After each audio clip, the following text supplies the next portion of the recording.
Meu nome é Marcos e há 8 anos trabalho como frentista no posto Estrela do Norte, na BR-101, uns 15 quilômetros antes de chegar em Feira de Santana, na Bahia. O que vou contar pode parecer invenção, mas juro que cada palavra é verdade. Eu mesmo duvidaria se alguém me contasse uma história dessas. Mas depois daquela noite de quinta-feira, bem, algumas coisas a gente nunca esquece. Sempre gostei do turno da madrugada. A grana é melhor, o movimento é menor. E eu prefiro a paz da estrada vazia ao caos do dia.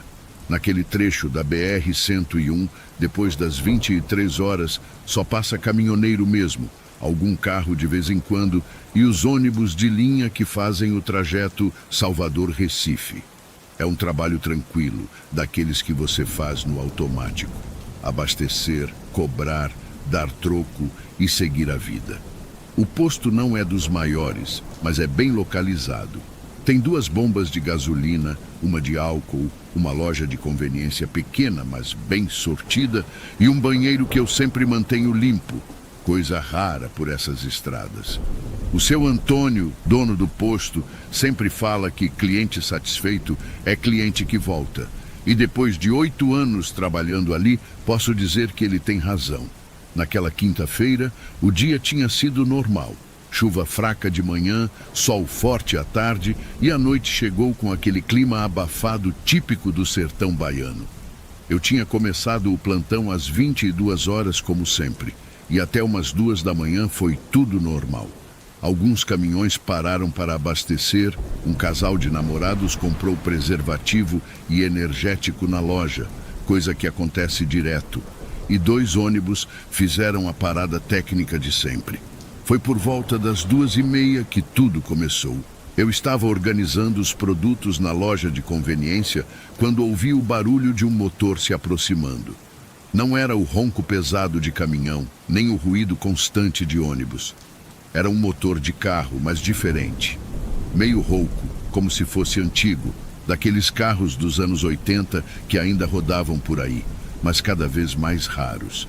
Saí da loja e vi um Chevette azul escuro parando na bomba de gasolina comum. O carro estava meio empoeirado, como se tivesse vindo de longe. E tinha aquele jeito meio largado de veículo que já viu dias melhores. Nada demais, na verdade. Por essas estradas, a gente vê de tudo. Carro novo, carro velho, carro que mal consegue andar. Faz parte do trabalho. O motorista desceu devagar. Era um homem de uns 40 e poucos anos, magro, usando uma camisa social branca meio amarelada e uma calça jeans desbotada. O cabelo estava molhado, grudado na testa, como se ele tivesse tomado chuva, mas não chovia há horas. Achei estranho, mas não pensei muito.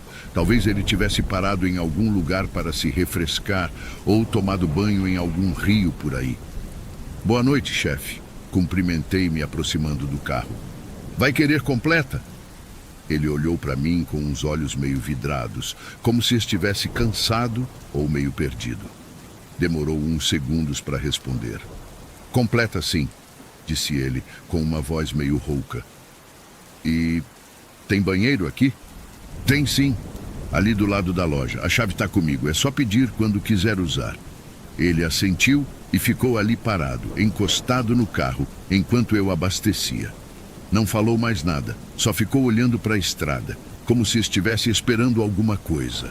O silêncio não me incomodou. Muita gente que para de madrugada está cansada, com sono, sem muito papo. Faz parte. Enquanto o tanque enchia, reparei melhor no carro. Era um Chevette mesmo, daqueles dos anos 80, mas estava em condições estranhas. A pintura estava desbotada, mas não de sol. Parecia mais com coisa de umidade. Tinha umas manchas escuras na lataria que pareciam ferrugem, mas eram diferentes. E o cheiro... Tinha um cheiro meio esquisito vindo do carro. Não era cheiro de combustível nem de óleo queimado, era um cheiro de água parada, como se o carro tivesse ficado muito tempo em lugar úmido. Quando a bomba clicou, indicando que o tanque estava cheio, o homem se aproximou. Quanto deu? Perguntou. R$ 42. Respondi, fechando a tampa do tanque. Ele enfiou a mão no bolso da calça e tirou o dinheiro. Foram 2 notas de 21 de 5. Mas quando peguei o dinheiro na mão, senti que estava meio úmido. E as notas eram antigas, daquelas que não circulam mais há anos, mas que ainda são válidas. Achei curioso, mas não falei nada. Muita gente guarda dinheiro velho em casa, principalmente no interior. Posso usar o banheiro agora? Ele perguntou. Claro, vou buscar a chave para você. Fui até a loja, peguei a chave que ficava pendurada atrás do balcão e entreguei para ele. A chave estava presa numa plaquinha de madeira com banheiro escrito em tinta vermelha, daquelas que a gente usa para ninguém esquecer de devolver. É ali do lado, indiquei. Quando terminar, é só devolver a chave. Ele pegou a chave e caminhou na direção do banheiro. Foi aí que reparei numa coisa estranha. Ele deixava pegadas molhadas no chão, como se estivesse com os sapatos encharcados. Mas não tinha chovido e não havia nenhuma poça d'água por perto. Fiquei observando ele entrar no banheiro e fechar a porta. O barulho da fechadura ecoou no silêncio da madrugada. Voltei para a loja, guardei o dinheiro no caixa e fiquei esperando ele voltar com a chave. Foram uns 10 minutos, depois 15, 20 minutos. Comecei a achar estranho. O banheiro é pequeno, não tem muito o que fazer lá dentro, e o cara não parecia estar passando mal ou coisa assim. Resolvi dar uma olhada. Saí da loja e caminhei até o banheiro. A porta estava fechada, mas não ouvia barulho nenhum lá dentro. Bati de leve. Tudo bem aí, chefe? Nenhuma resposta. Bati mais forte. Ô, amigo, tá tudo certo? Silêncio total. Comecei a ficar preocupado. Talvez o cara tivesse passado mal, desmaiado, sei lá. Acontece. Resolvi usar a chave reserva que ficava na loja. Voltei correndo, peguei a outra chave e fui abrir o banheiro. Quando abri a porta do banheiro, o que vi me deixou confuso. O lugar estava vazio, completamente vazio. Não havia ninguém lá dentro, mas havia outras coisas. No chão, bem no meio do banheiro, estava uma poça d'água. Não era água limpa, tinha uma cor meio barrenta como água de rio. E espalhadas ao redor da poça havia roupas molhadas. Uma camisa social branca, uma calça jeans, sapatos sociais pretos, exatamente as roupas que o homem estava usando. O cheiro era forte, cheiro de água parada, de lodo, de coisa que ficou muito tempo debaixo d'água. Era um cheiro que fazia o estômago revirar, mas ao mesmo tempo era familiar, como se eu já tivesse sentido aquilo antes. Fiquei parado na porta por alguns segundos, tentando entender o que estava acontecendo. Como assim o cara tinha sumido? E por que as roupas dele estavam ali, molhadas, como se tivessem sido tiradas de dentro d'água? Entrei no banheiro devagar, pisando com cuidado para não escorregar na água. Peguei a camisa do chão. Estava encharcada, pesada e tinha aquele cheiro forte de rio. Nas mangas, havia uns pedaços de alga grudados, como se a roupa tivesse ficado muito tempo submersa. Foi aí que senti um arrepio percorrer meu corpo. Não era medo ainda não. Era mais uma sensação estranha, como se alguma coisa não estivesse certa naquela situação. Como se eu estivesse vendo algo que não deveria estar vendo. Saí do banheiro rapidamente, fechei a porta e voltei para a loja. Precisava pensar. Talvez o cara tivesse saído pela janela do banheiro, embora ela fosse pequena demais para isso. Talvez fosse alguma pegadinha, alguma coisa que eu não estava entendendo. Mas e o carro? O Chevette azul ainda estava lá, parado na bomba. Fui até o carro para verificar. As portas estavam fechadas, mas não trancadas. Abri a porta do motorista e olhei lá dentro. No banco havia mais água. O estofado estava encharcado, como se alguém tivesse sentado ali com roupas molhadas. No chão, do lado do motorista, havia uma carteira de habilitação molhada. Peguei a carteira com cuidado. O plástico estava embaçado pela umidade, mas dava para ler o nome: Roberto Carlos Silva. A foto mostrava o mesmo homem que tinha parado no posto, mas a data de validade da carteira era de 1998, mais de 20 anos atrás. Meu coração começou a acelerar. Aquilo não fazia sentido. Como assim uma carteira vencida há mais de 20 anos? E por que tudo estava molhado? Resolvi verificar as câmeras de segurança. O posto tinha 2 câmeras, uma na área das bombas e outra na entrada da loja. Se o cara tinha saído, as câmeras teriam gravado. Voltei para a loja e liguei o monitor que mostrava as imagens das câmeras. Rebobinei até o horário que o carro tinha chegado, por volta das 2h30. O que vi me fez gelar por dentro. Nas imagens, eu aparecia saindo da loja, caminhando até a bomba e começando a abastecer. Mas não havia carro nenhum. Eu estava fazendo os movimentos de abastecer, segurando a bomba, mas ela estava no ar. Não havia chevette, não havia cliente. Eu estava sozinho, abastecendo o nada. Nas imagens, eu aparecia conversando sozinho, pegando dinheiro de mãos invisíveis, entregando uma chave para ninguém. Parecia que eu estava louco, falando sozinho no meio da madrugada. Mas eu me lembrava de tudo. O carro, o homem, a conversa, o dinheiro molhado. Tudo tinha acontecido, eu tinha certeza. Desliguei o monitor com as mãos tremendo. Aquilo não podia estar acontecendo. Devia ser algum problema nas câmeras, alguma falha no sistema. Não era possível que eu tivesse imaginado tudo. Voltei até a bomba, onde o carro estava parado. Ou melhor, onde eu achava que o carro estava parado. Não havia nada lá. Nenhum carro, nenhum chevette azul. A bomba estava no lugar, o chão estava seco, como se ninguém tivesse parado ali. Mas eu me lembrava de tudo. Cada detalhe, o barulho do motor, a conversa, o cheiro de água parada. Como era possível que nada daquilo tivesse acontecido? Fui correndo até o banheiro. Abri a porta com a chave reserva. Estava limpo. Segundo, sem poça d'água, sem roupas molhadas, sem cheiro de rio. Como se ninguém tivesse usado o banheiro naquela noite. Foi aí que o medo bateu de verdade. Passei o resto da madrugada tentando entender o que tinha acontecido. Revisei as câmeras várias vezes, sempre com o mesmo resultado. Eu sozinho, fazendo movimentos sem sentido, como se estivesse atendendo um cliente fantasma. Voltei ao banheiro mais 3 vezes, sempre encontrando tudo limpo e seco. Mas eu me lembrava de cada detalhe. O chevette azul, o homem de camisa branca, o dinheiro molhado, as roupas encharcadas no banheiro. Tudo estava gravado na minha memória com uma clareza que não deixava dúvidas. Quando o seu Antônio chegou às 6 horas da manhã para o turno do dia, eu ainda estava abalado. Ele percebeu que alguma coisa estava errada. Que cara é essa, Marcos? Parece que viu assombração, ele disse rindo. Hesitei em contar. Quem ia acreditar numa história dessas? Mas o seu Antônio sempre foi gente boa comigo e eu precisava desabafar com alguém. Contei tudo. O carro que não aparecia nas câmeras, o homem que sumiu, as roupas molhadas que desapareceram. Esperava que ele risse, que dissesse que eu estava imaginando coisas, que era coisa do cansaço. Mas ele não riu.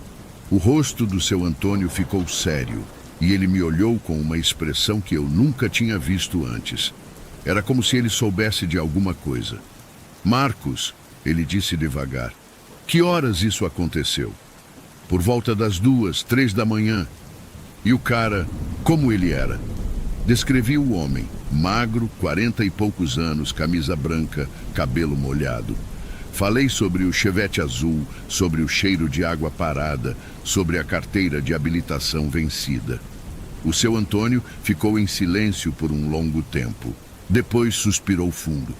Marcos, vou te contar uma coisa que aconteceu aqui há muito tempo. Antes de eu comprar este posto, antes de você trabalhar aqui. Uma coisa que eu nunca contei para ninguém, porque ninguém ia acreditar. Ele se sentou numa cadeira atrás do balcão e começou a falar. Isso aqui era outro posto, com outro nome, outros donos. Era 2003, eu acho. Tinha um frentista que trabalhava aqui de madrugada, um rapaz chamado João. Bom funcionário, responsável, trabalhava aqui há anos. Uma noite, João ligou para o dono do posto desesperado. Disse que tinha acontecido uma coisa estranha. Um cliente tinha parado para abastecer, tinha ido ao banheiro e tinha sumido. Deixou o carro na bomba e desapareceu. João ficou a noite toda esperando o cara voltar, mas nada. No dia seguinte, quando o dono chegou, não havia carro nenhum. João insistia que tinha acontecido, mas não tinha prova. As câmeras não mostravam nada.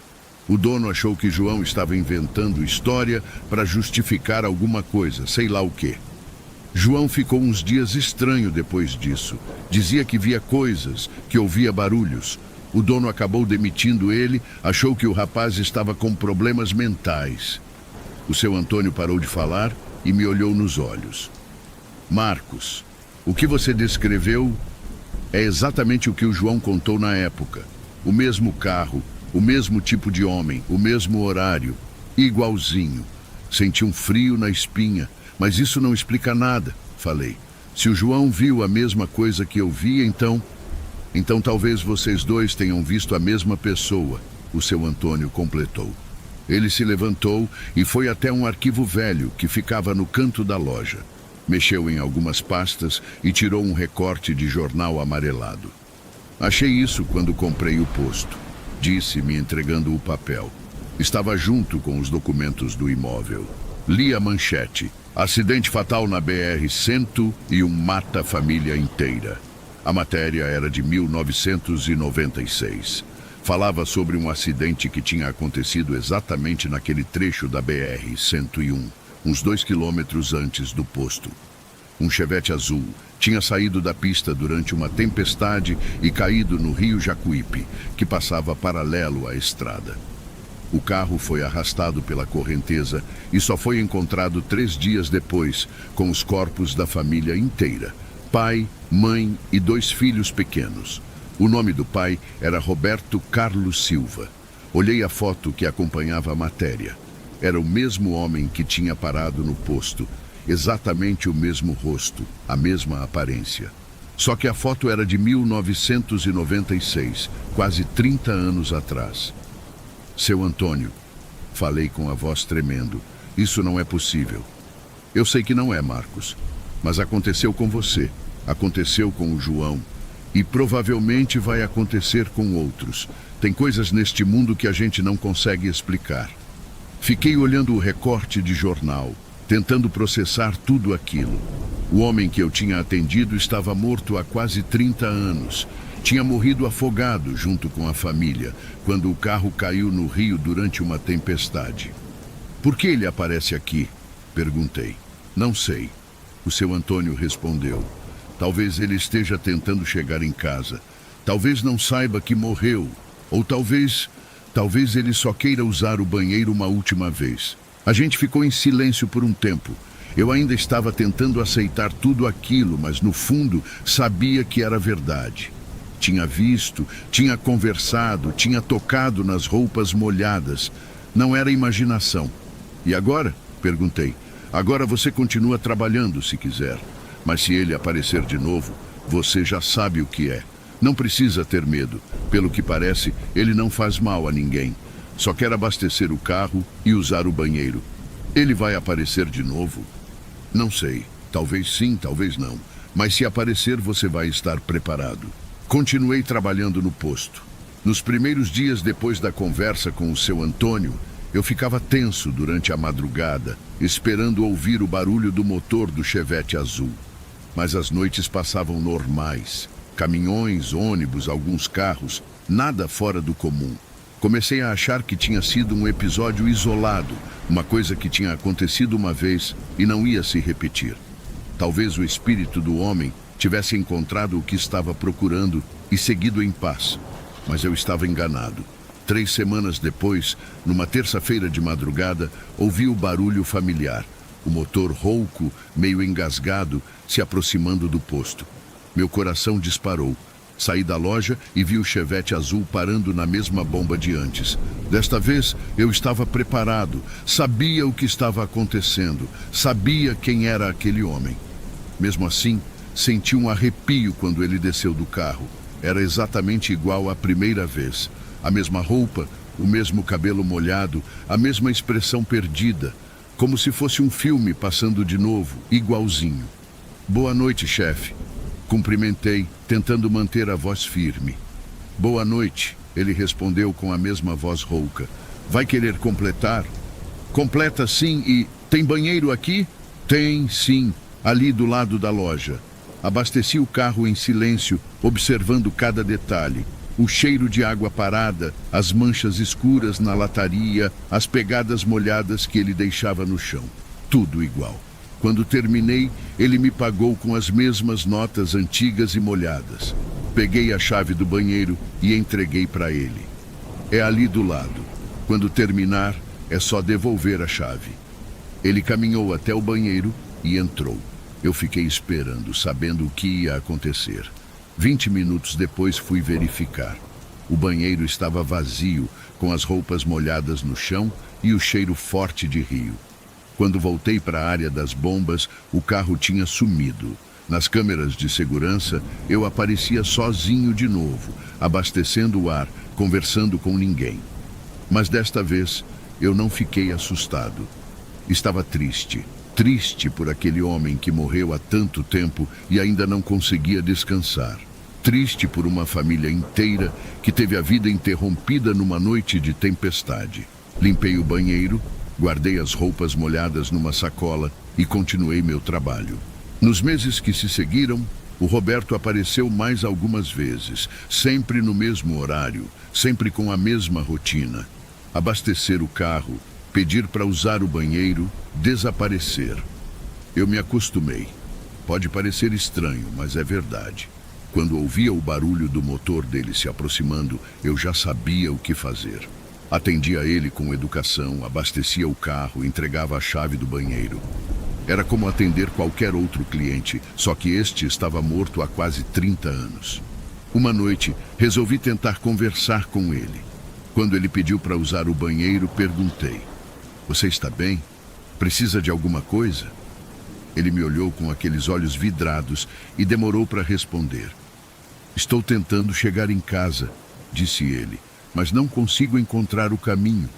"Onde você mora?" "Em Feira de Santana. Minha esposa e meus filhos estão me esperando." Meu coração apertou. Ele não sabia que estava morto. Não sabia que a família tinha morrido junto com ele. Ainda achava que estava voltando para casa depois de uma viagem. "Você vai chegar lá", falei. "Tenho certeza." Ele sorriu pela primeira vez. Um sorriso triste, mas aliviado. "Obrigado", disse. "Você é uma boa pessoa." Entrou no banheiro e desapareceu como sempre. Depois dessa conversa, ele parou de aparecer. Passaram-se semanas, meses, e o Chevette azul não voltou mais. Acho que ele finalmente encontrou o caminho para casa. Ou talvez tenha entendido que a casa que procurava não existia mais. Continuo trabalhando no posto. Já faz mais de 1 ano que ele não aparece, mas eu sempre fico atento ao barulho dos motores que se aproximam de madrugada. Nunca se sabe. O seu Antônio me disse que, se eu quiser, posso contar essa história para outras pessoas. Disse que talvez ajude alguém que passou por algo parecido a entender que não está louco, que essas coisas acontecem mesmo. Então é isso. Se você trabalha de madrugada, se fica sozinho em lugares isolados, e se um dia vir alguma coisa que não consegue explicar, saiba que você não está imaginando. Tem coisas neste mundo que a gente não entende, mas que são reais. E se um dia você encontrar alguém que parece estar perdido, que precisa de ajuda para chegar em casa, seja gentil. Pode ser que essa pessoa esteja procurando o caminho há muito mais tempo do que você imagina. Às vezes, tudo o que um espírito precisa é de alguém que o trate com dignidade, que o ajude a encontrar a paz. E quem sabe, talvez seja essa a nossa função aqui. Ajudar os que ficaram perdidos pelo caminho a encontrar finalmente o seu lugar de descanso. O posto continua funcionando 24 horas. Eu continuo no turno da madrugada. E se o Roberto Carlos Silva voltar algum dia, eu vou estar aqui, pronto para abastecê-lo mais uma vez e desejar que ele chegue bem em casa. Porque todo mundo merece chegar em casa, mesmo que seja depois de quase 30 anos tentando encontrar o caminho.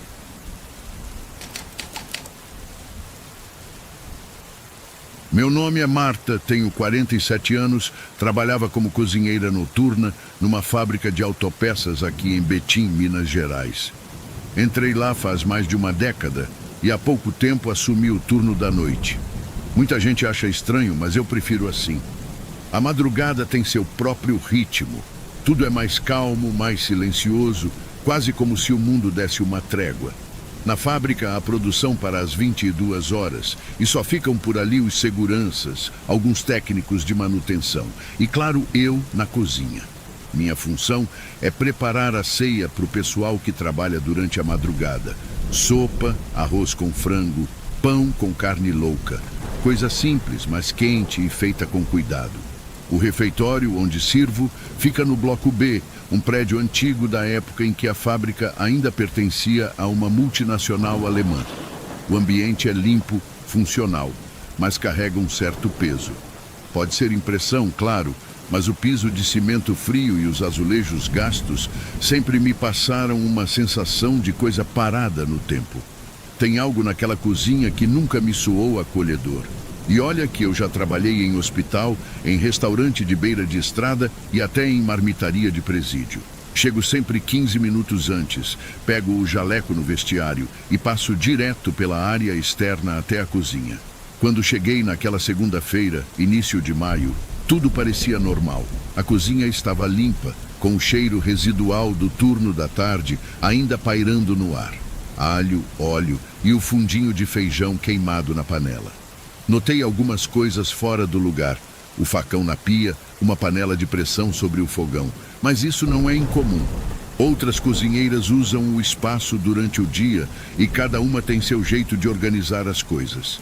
Então limpei a bancada, botei água para ferver, liguei o rádio antigo preso à parede e comecei minha rotina.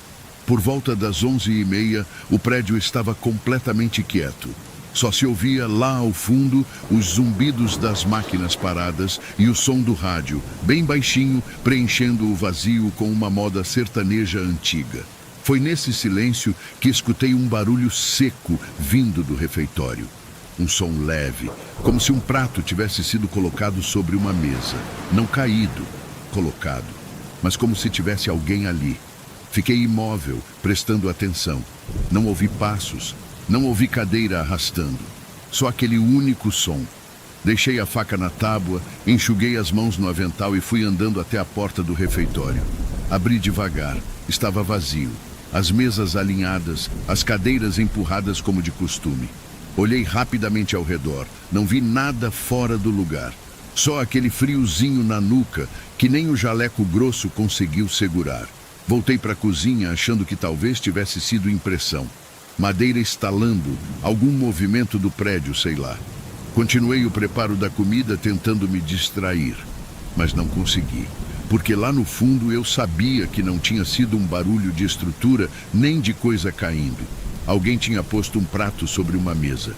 Eu ouvi, como se estivesse me esperando. Noite após noite, a rotina seguia como um relógio.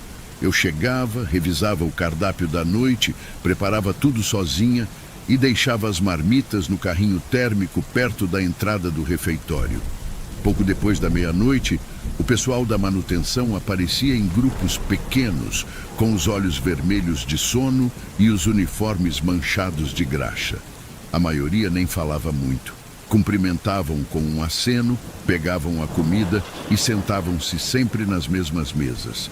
Eu gostava de observar aquilo, o jeito como cada um ocupava o espaço, sempre no mesmo lugar, os mesmos hábitos, como se aquelas cadeiras tivessem donos invisíveis. A única exceção era o segurança da guarita, o seu Aníbal, que às vezes vinha mais tarde tomar café comigo. Essa cozinha aqui já viu coisa demais, Marta, ele dizia, mexendo o açúcar no copo de vidro. Quando eu comecei aqui, ainda se usava fichinha de papel no ponto eletrônico. Fazia questão de contar histórias.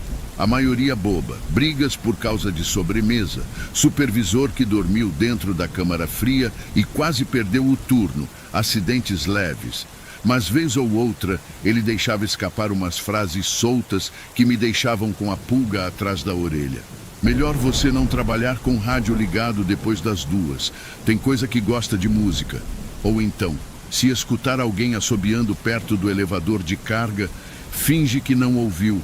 Nunca falava rindo, nunca explicava, só deixava no ar e mudava de assunto. Aos poucos, fui conhecendo outros rostos da madrugada. O Zé Antônio, do almoxarifado, um homem calado, com barba rala e jeito de quem já perdeu muito. Só respondia o que fosse necessário, mas um dia, depois de muita insistência, ele me disse: quem fica aqui tempo demais começa a ver coisa que não devia.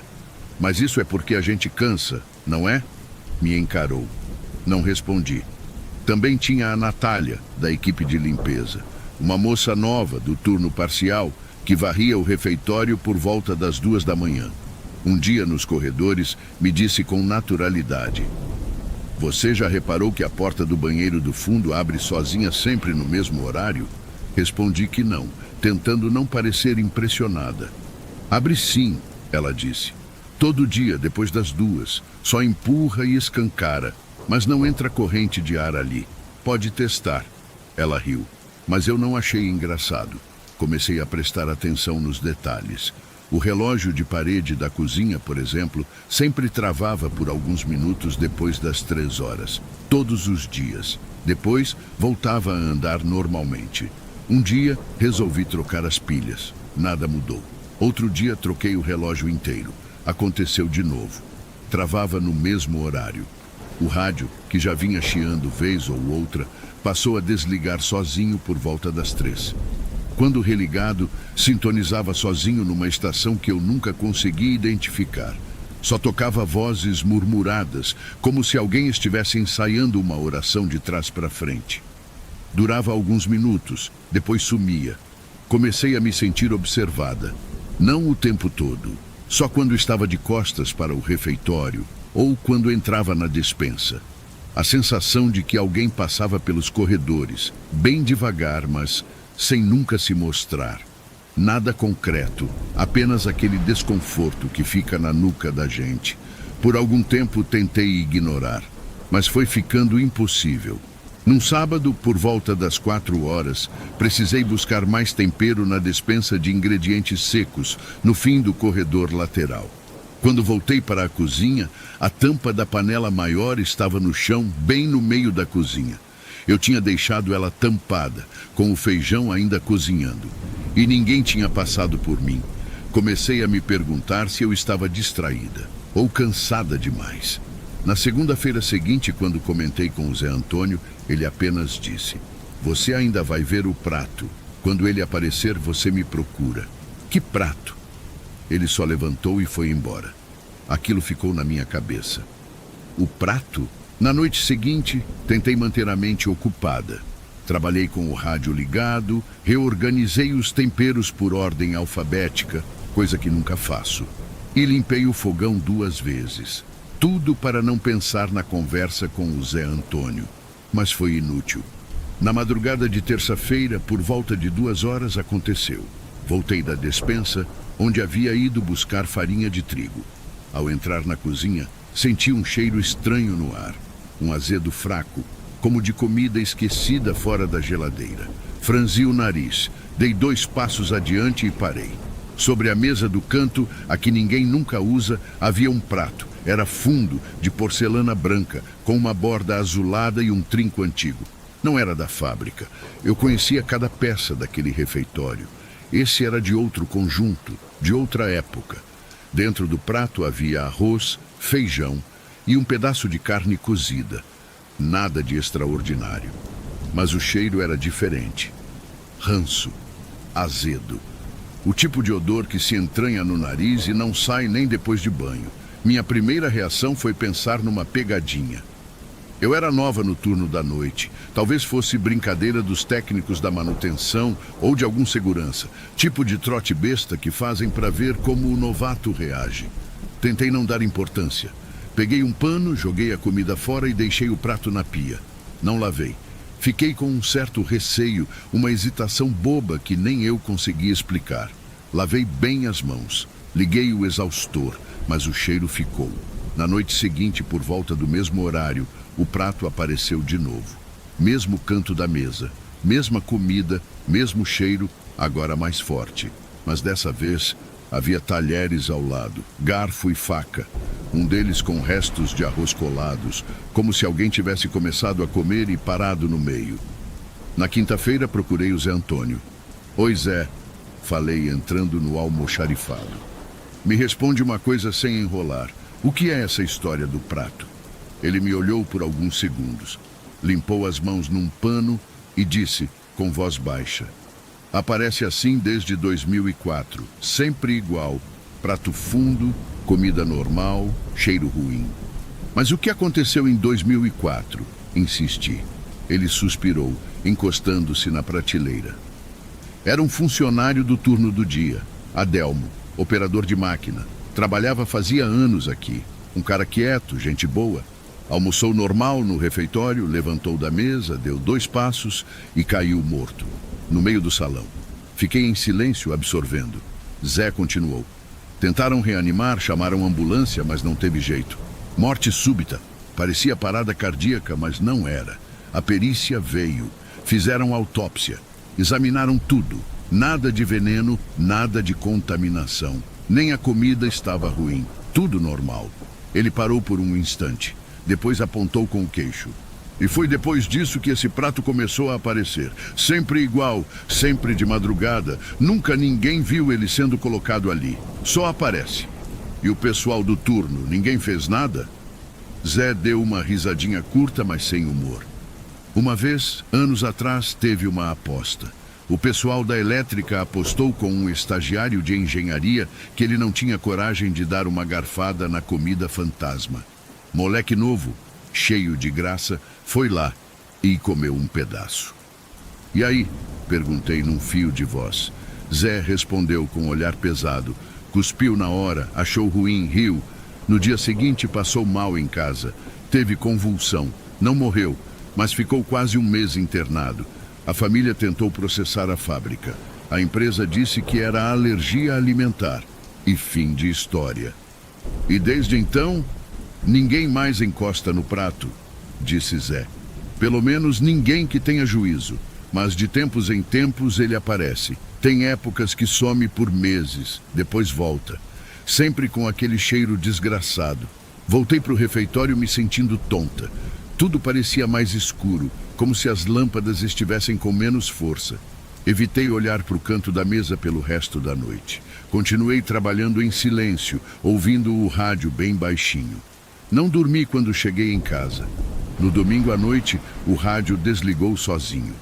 Fiquei paralisada por uns segundos. Quando fui até a porta da cozinha, o prato estava lá novamente, mas dessa vez, o prato estava vazio. O garfo ainda repousava ao lado, com restos de arroz entre os dentes. Eu não conseguia desviar o olhar. A sensação era de que alguém tinha estado ali, sentado, comido, me observado. Fiquei parada por alguns segundos, só respirando. O ar estava mais denso e o cheiro azedo que antes vinha da comida parecia ter se espalhado pelo ambiente.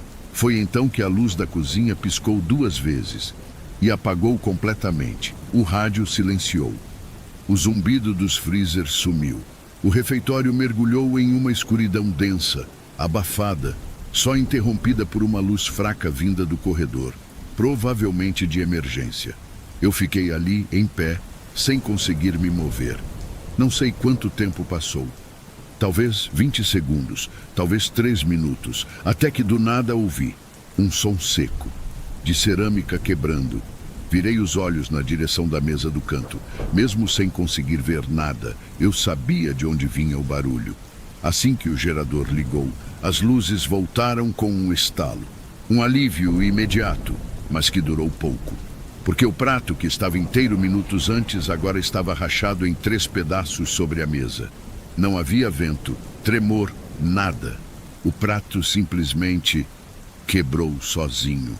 Meu coração batia forte no peito e senti as mãos geladas. A sensação que tive naquele momento foi diferente das outras noites. Antes havia desconforto, medo, desconfiança, mas agora era outra coisa. Era como se tivesse acabado, como se alguma coisa tivesse se encerrado ali. Não limpei os cacos, não encostei em nada. Desliguei o que dava, peguei minha bolsa e saí mais cedo sem falar com ninguém. Caminhei até a guarita e só disse ao seu Aníbal: "Chega, não volto mais." Ele me olhou, não disse nada, só fez um movimento com a cabeça, como se soubesse. No dia seguinte, fui até o RH da fábrica. Estava decidida. Já tinha escrito a carta na noite anterior, assim que cheguei em casa. A moça da recepção, simpática, me ofereceu água. Eu não aceitei. Fui atendida por uma supervisora que eu não conhecia bem, uma mulher jovem, engravatada, com um tom polido e neutro. Algum problema específico, dona Marta? Ela perguntou após ler a carta. Não, nada específico, respondi. Só acho que é hora de parar. Ela deu um sorriso forçado e digitou algo rápido no sistema. Bom, entendemos. Lamentamos a saída. A senhora sempre foi bem avaliada. Posso perguntar se a mudança de turno influenciou? Um pouco, respondi. Mas não é só isso. Ficou um silêncio entre nós. Eu sabia que ela esperava que eu dissesse mais, mas preferi inverter. O nome Adelmo diz alguma coisa para vocês? A expressão dela endureceu por 1 milésimo de segundo. Sutil, mas perceptível. Ela franziu um pouco a testa, como quem tenta lembrar. Não que eu me lembre. Era funcionário? Era sim. Trabalhava no turno do dia em 2004. Ela fingiu procurar nos registros do computador. Olha, não encontrei nada com esse nome aqui. Assenti, mas não falei mais nada. Sabia que ela sabia. Sabia também que naquele lugar certos nomes não eram mais ditos, porque davam trabalho, porque geravam medo, porque deixavam marcas. Peguei meu termo de desligamento, assinei e fui embora. Já fazem 4 meses desde que saí da fábrica. Hoje trabalho como cozinheira em uma escola municipal aqui mesmo em Betim. É mais tranquilo, trabalho de dia, com barulho de crianças, cheiro de giz e arroz com salsicha. Às vezes, quando mexo as panelas e o vapor sobe, lembro do som da porcelana quebrando sozinho, do rádio chiando, do prato que apareceu mais de uma vez, sempre com aquele cheiro. Contei essa história só para minha irmã. Ela riu no começo, achou que eu estava exagerando. Depois viu nos meus olhos que não era brincadeira. Eu sei o que vivia ali. Não sei se era o espírito de alguém que morreu injustamente, se era apenas uma repetição de alguma energia mal resolvida, ou se tudo foi um surto, fruto do cansaço. Mas sei o que vi, o que senti, e sei que naquela última noite, o silêncio que ficou depois do prato quebrado era diferente. Era o tipo de silêncio que diz, agora pode seguir. Então eu segui. Se um dia você estiver sozinho à noite, em algum lugar onde as coisas parecem fora do lugar, confie no que sente. Tem silêncio que pesa mais do que grito, e tem histórias que continuam se repetindo até que alguém finalmente ouça.